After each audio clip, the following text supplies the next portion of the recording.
Hi, my name is Hainite, and I have put together a little presentation, and I'll send it out as a reference document just to talk about some information that has to do with hoop houses and gardening. Obviously, you want to have a good plan when we have such an expensive structure because you can farm just on open land. Even in Michigan, agriculture is a pretty big industry here. So when you are investing in something like a hoop house, you want to be able to use that space and that investment to really bring you back the maximum crop yield.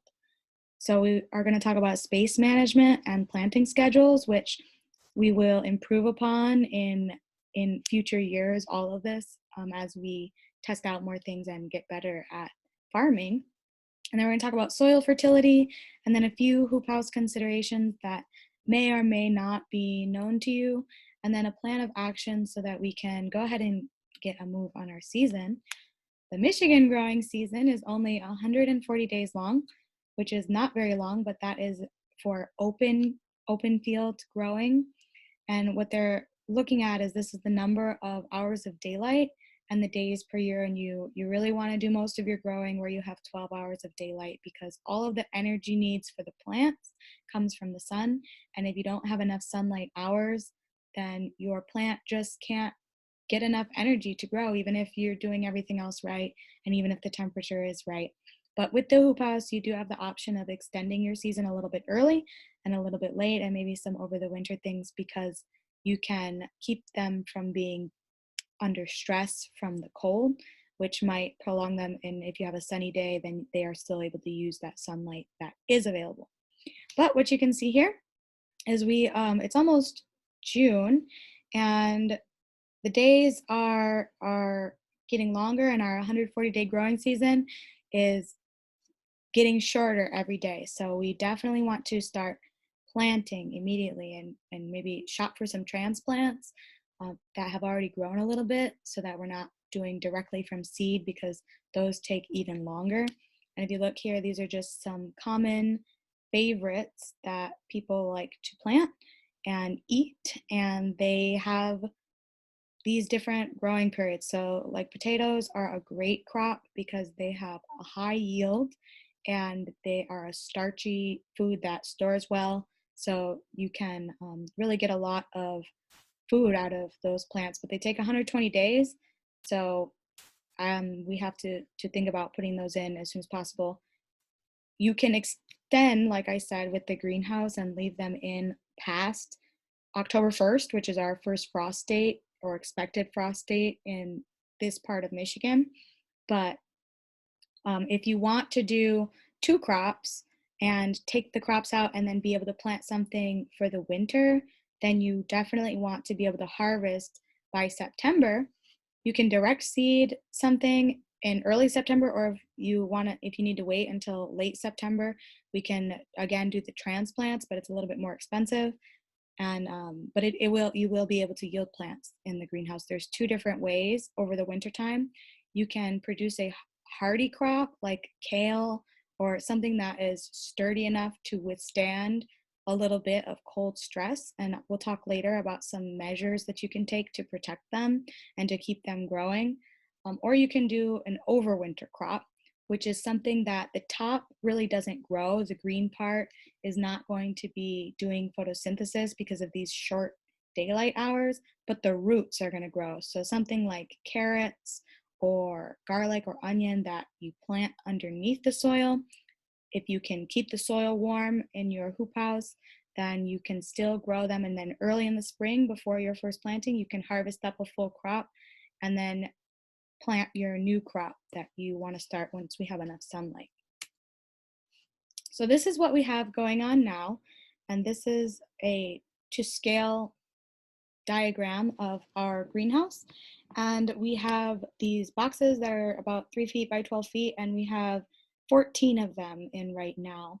But like I mentioned, a hoop house is a big investment because you could potentially grow in a field or open space for free.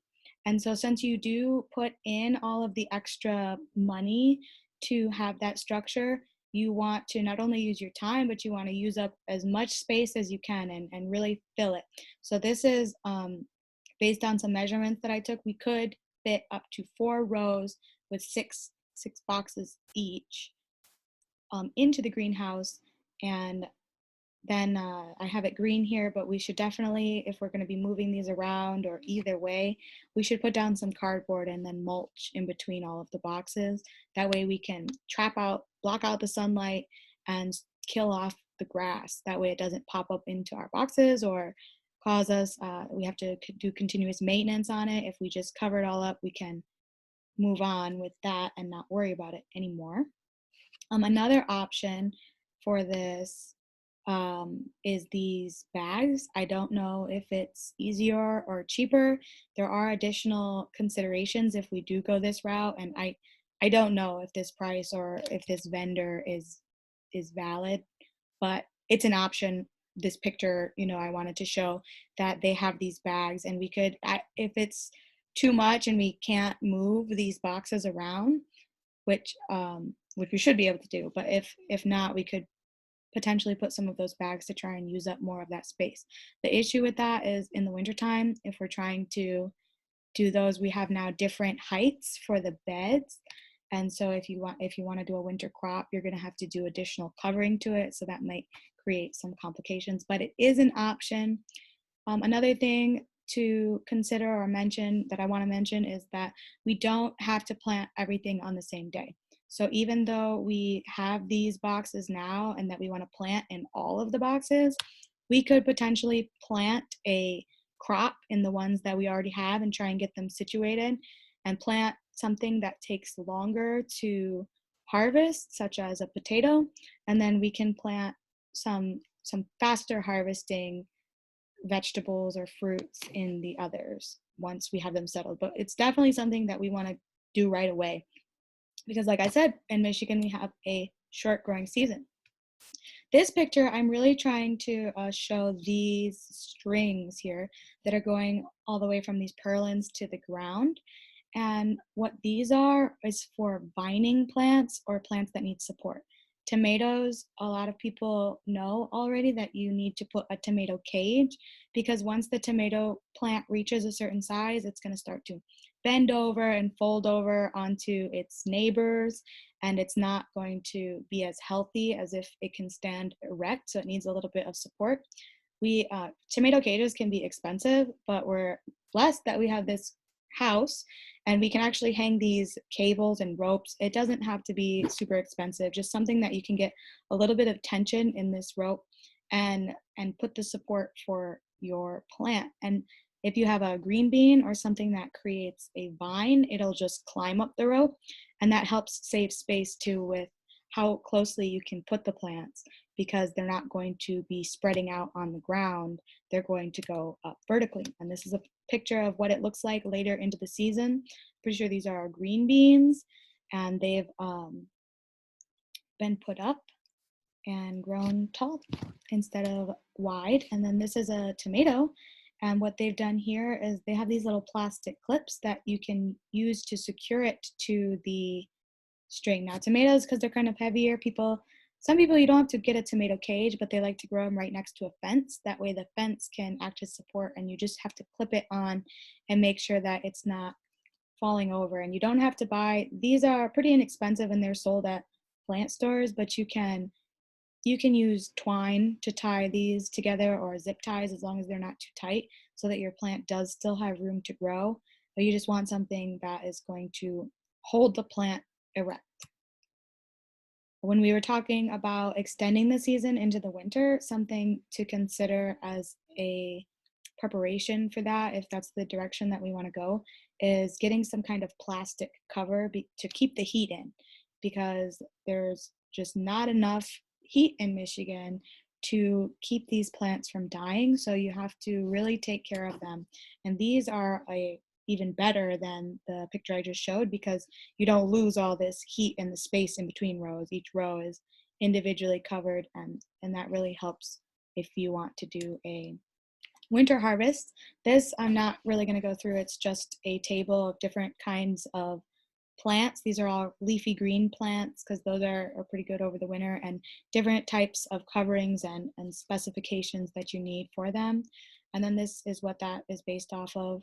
And it's just a experiment that this group did, and it shows you here that these plants are just doing really well in the winter, where these guys who did not have a cover, they're still able to grow, um, but they are not growing very well. So if you want to put in all the work to keep gardening over the winter, that and the water inputs are still going to be there and everything else, you want to try and maximize for the budget that you have the production that you're going to get. Soil health is something, there's a lot of things that go into it, so we're not going to cover everything today, but there's a lot to think about with different plants, because different plants here I'm showing have these different needs. And fruiting plants, watermelons are up here, tomatoes, cucumbers, peppers. These are plants that people love and that are delicious, but to make those complicated fruits, you really need a lot of different atoms and chemicals in the soil mix. And it doesn't have to be, it can be organic, but it does have to be there or the plant just cannot build up. And these bushy type plants, strawberries, raspberries, beans are pretty good. They don't need as much, but they still do need something. And then greens have a pretty low demand because they don't have an extensive rooting system. They're mostly just the leafy part. And since the leaf does photosynthesis directly, it can get most of its energy from the sun, and it doesn't need so much in the soil. But you do have to be aware of these things, and you do want to know what you have so that you don't overdo it. This is about soil pH. These are the pHs down here. And then what you have here are the amounts of different chemicals that are going to be present at these different pHs. And you really want a pH of 6.5 to 7, because if you look here, even though not everything is at its maximum, a variety of things are present. Mostly everything is present that a plant might need as far as nutrients that's going to help it grow. And so 6.5 to 7, you really want to keep your soil in that range. And there's additives and things you can do to your soil to keep it that way. Something else to think about is if you're adding fertilizer on top under a hoop house, you're not having rain like a open crop.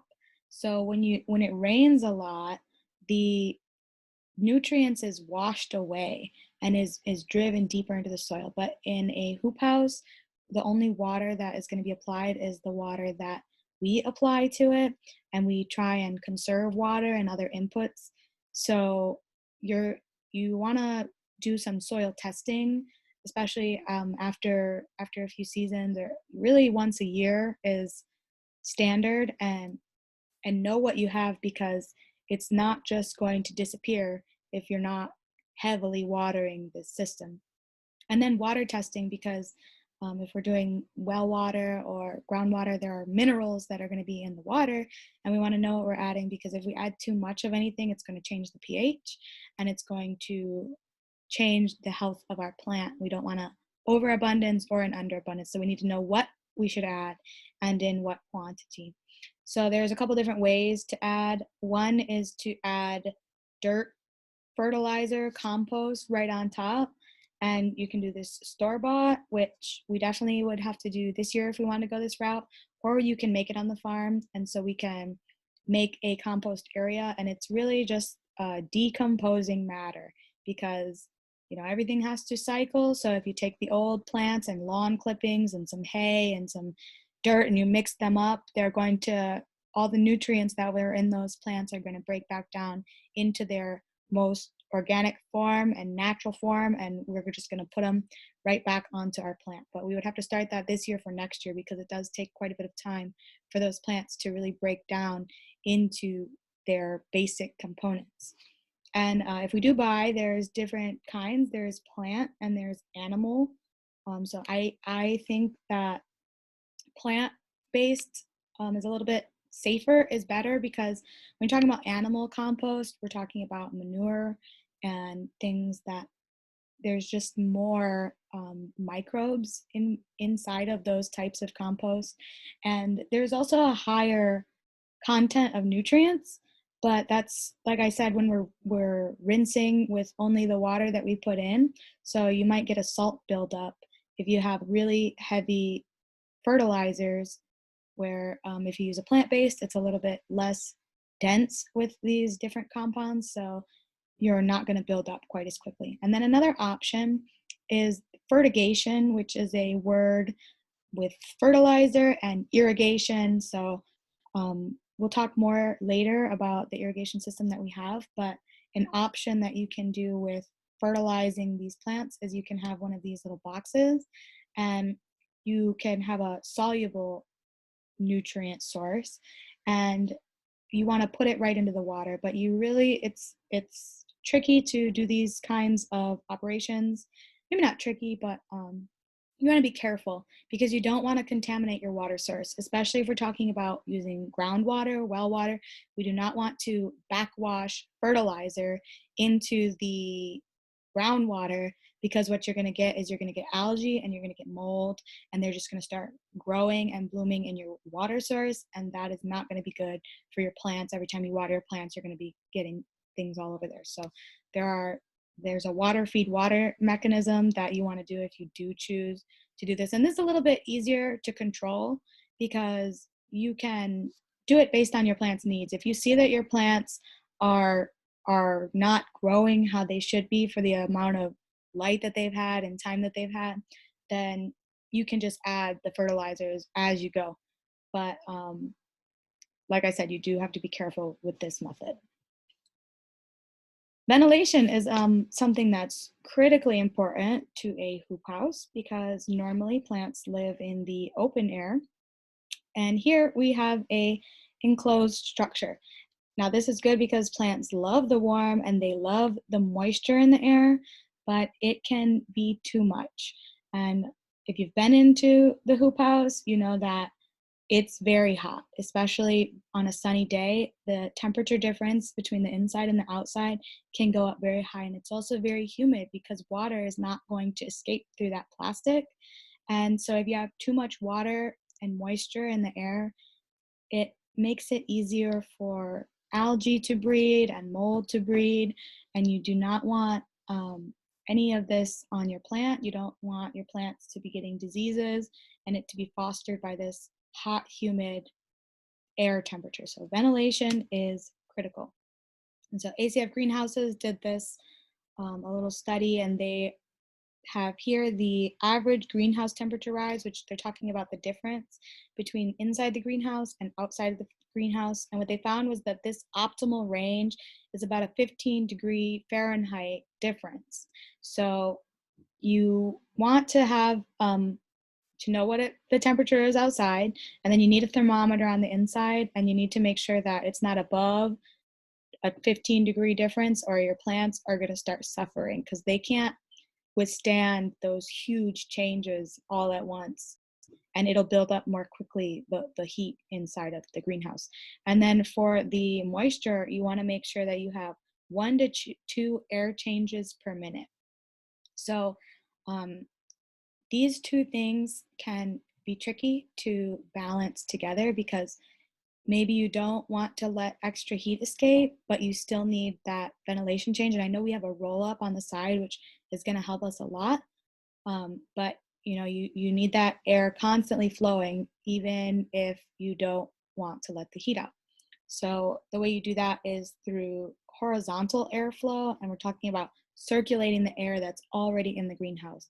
And not every greenhouse has fans for circulation, but they all have some kind of method, because you need that constant movement to help reduce the disease risk, and it's gonna really improve the health of your plants.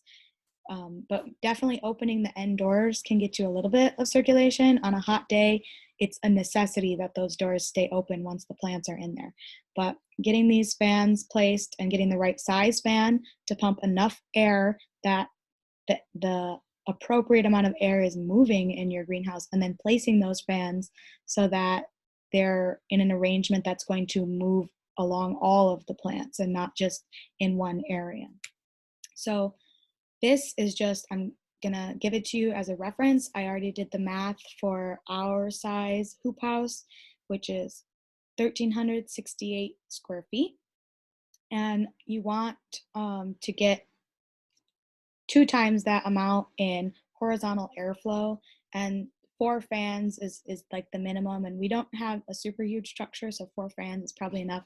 But you want to make sure that these fans can move 684 cubic feet per minute per fan of air. That way, all of the air in the greenhouse is able to circulate, and you're not leaving any dead spots. And you want to put them 7 to 8 feet above the ground, because you don't want them to be hitting your plant or some plants continuously. One, that's going to block the airflow, and 2, those plants are going to suffer wind damage. So this is a little diagram that I made on fan placement. And if you notice, a lot of these slides come from MSU Extension, and these pictures, MSU is a great resource for agricultural management. So they, I got these slides for them. So they're not all mine, but I had to make this one. So this one is just showing that you want your fans, you want them evenly spaced, but you want to leave a gap by the wall on the end that's hitting it. And it's going to come off, and then you want this one kind of close to the wall, maybe 10 to 15 feet, so that it can pick up that same air and just keep moving it in a circular pattern. Drainage. Drainage is something that I hope has already been considered on the greenhouse, but I don't know for sure, so I wanted to talk about it just in case. So a fun fact for you is 1 inch of rain on 1,500 square feet is 935 gallons of water, and all of that water is going to rush down the side of your structure and pool right here on the edge. And that's where your greenhouse or hoop house is connected to the ground. And it's critically important that it stays sturdy there. So you cannot have water building up there. And there's a lot of different ways that you can get rid of the water. And so, but you do need that. Whatever it is, you do need some kind of consideration. The easiest form, or depending on your setup, might be to add a slope to the edge. That way the water can run off. And you can see that both of these are sloped, and this one's not sloped as much, but it's still enough that the water comes away from the structure and is going to run somewhere else. Even if it's the dirt, that's fine, or the sidewalk or the sewer drain. I know that on this hoop house, this particular project, we're going to have some well water, so it can go right back into the ground. This is a French drain, which I thought is a cool option because we do have that well that is coming up. And this is, these rocks are porous. And what happens is the water falls into the rocks and it goes into this tube and it's carried away, and you can direct the water to wherever you really want it to go. So you can put it back right towards where your well is at, and when it rains a lot, it'll fill up the well. But either way, whatever we can put there is good, as long as we can get something there, because we don't want the structural integrity to be compromised. So wind and snow is also something that we are going to have to deal with in Michigan. And this poor hoop house here, you see, has come to an end. And this does not have to happen. With proper management and upkeep, you should not see this just collapsing of a hoop house, but it does happen sometimes if there are not a lot of upkeep, or it's not structurally sound. And of course, there's always things that we can do to be more prepared and to be better, and you want to be adding to this every year. As things get old, you want to replace them, and as improvements are needed. I know that the hoop house there has already endured one winter, but there's always more wear and tear. Winter is very hard on structures here in Michigan. So we're going to talk about what we can do. So it's nice that we have this particular shape where we have a flat side and then a curved roof. because the flat side can accumulate snow and it's not much of a problem. If we do have plants in there, we want to be able to clear that snow pretty quickly before it builds up too high, and just so that it's not going to be so cold and so that it's not going to block out the sunlight. But this is really what we're worried about over here, is this top snow over here accumulating on the top. Anything, when the snow gets to this line and starts to go above that, it's going to be putting inward and downward pressure onto the hoop. And that inward downward pressure is really the cause of a lot of collapses. So we want to be careful and not let the snow get that high. We want to clear it off. If it's on the roof, we want to be as careful as possible about trying to keep it clear and get it off of the roof, and definitely clearing out around the sides. These are bracing options, and those can provide additional support. Corner bracing is really nice because this outside hoop does not have as much support as these others that are distributing some of that weight from the wind and snow. But of course not necessary, but something to think about. And these purlins are another thing. We do have 3. This one in the middle on the ridge is the most important. You need that one absolutely 100% because it's going to help the whole thing stay together. But the more that you can add on the sides is going to improve stability. And these crossbars are also they help a lot with stability, and there's something to think about when investing additional money into keeping the structure up, because it should be up for a long time. These trusses are another thing that you can do. Once you have these crossbars, you can connect them to the main frame out here. And this is another picture of a truss with like a W shape. So there's all kinds of different kits that you can look at and get to improve stability, and a lot of them are customizable for your greenhouse or hoop house. And this is our hoop house, and it has already done a really great job. I really can't see much damage from over the winter, but I do notice that over here this purlin is not quite evenly spaced. While it's not a detrimental problem, if it's something that can be easily fixed, we definitely should try and fix that, because symmetry is going to improve structural soundness, and that is something in Michigan we really, really want. So a plan of action for us, we want to be planting as soon as possible. So we need to get those weeds cleared out. I don't know what is in there. It doesn't matter. We should take it all out and just put in what we know we're putting in. So we got to get that done, and then we need to make more boxes, and then making the boxes and rearranging the boxes so that we can start putting the plants into the boxes. That transplanting is really when all the fun starts. So we have to get those plants in there so that they have time to grow before it gets cold again. And we should, while we're moving these boxes and taking care of that, we should do our cardboard and mulch.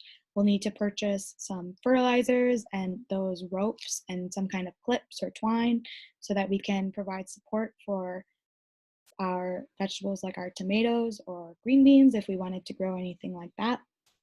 And I don't know what we have on site, but a couple little trowel shovels that are just this big might help out if we can get those.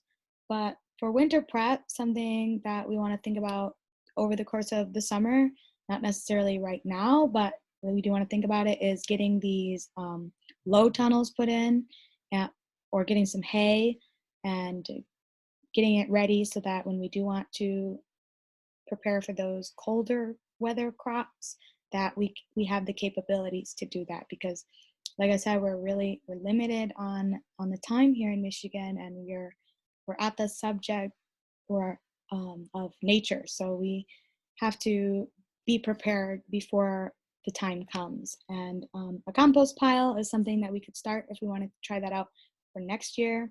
And additionally, if we wanted to get some things, looking into those fans and possibly some bracing would be the next step. All right. Thank you, and let me know if you have any questions. I'm going to attach these slides, and of course, I'm around for any questions or for help.